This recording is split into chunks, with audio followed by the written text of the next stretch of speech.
Daily page Ulhasnagar, हमारी खबरें हमारी पहचान। माया लॉज परिसर में सफाई करते समय सर पर स्लैब गिरने से एक मजदूर की मृत्यु। उल्लासनगर 2 रमाबाई टेकड़ी परिसर के रहिवासी राव साहेब ननावरे मजदूरी का काम करते हैं।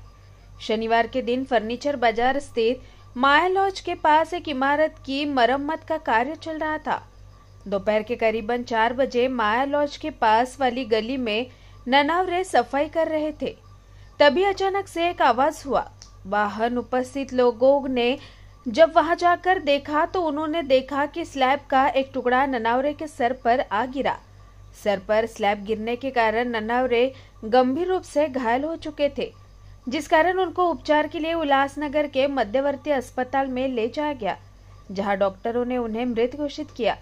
ऐसी जगह पर सुरक्षा के सही इंतजाम न होने के कारण यह दुर्घटना हुई है, ऐसा स्थानिक लोगों का कहना है। इथं आम्ही बांधकाम प्लास्टरच्या कारणाने आलेलो कामाला। इथं आता एक जण तिकडे सफाई करत होता कामगार, एक माझ्या हाताखाली काम करत होता। तर तिकडं काही धपकन आवाज आला पडलेला, तर तिकडं जाऊन बघतो तर आम्ही त्यांच्या त्या सज्जेचा तुकडा पडलेला होता। तेच आम्ही त्याला उचलून इकडं आणलं बाहेर। शेठला फोन केला, शेठ आणि आणलं। शेठनी गाडी टाकून आम्हाला सेंटरला सोडलं। त्यांचं नाव काय? त्यांचं नाव नन्नवरे। जागेवर डेथ झालेले? आता ते सेंटरला गेल्यावर आम्हाला डायरेक्ट सांगितलं की जागेवर गेले। तुम्ही ते किती वाजता आले? आम्ही तर सकाळी 9 वाजल्यापासून आलेलो आहे। तुम्हाला काय कामानिमित्त आणलं होतं? इथं बांधकाम प्लास्टरच्या कामासाठी, साफसफाईच्या कामासाठी। ओके, हे प्लास्टर चालू होतं? हा, प्लास्टर। इमारत जुनी होती? इमारत तर जुनी आहे ना। किती वर्ष जुनी अंदाज? अंदाजा कम से कम 30-40 वर्ष। त्या इमारतीचं प्लास्टर चालू होतं? हा, प्लास्टर चालू होतं। मागच्या साईडला कोणता भाग पडला? सर, सज्जाचा तुकडा पडलाय तिकडे मागच्या साईडला। अंगावर डोक्यावर पडला? डोक्यावर पडला।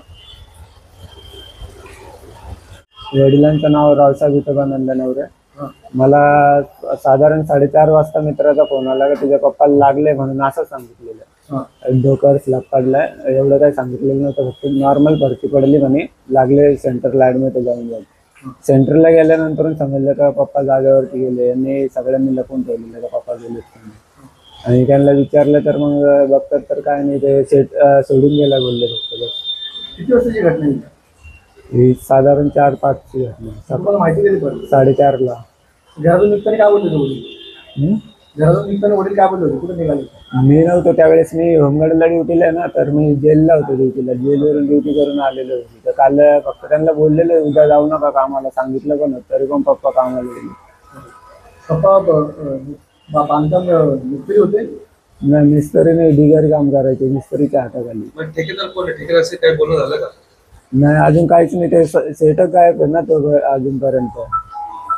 आणि आमच्या बाजूचा पण एक व्यक्ती, त्यांनी पण पैसे नाही दिले अजून पप्पाला।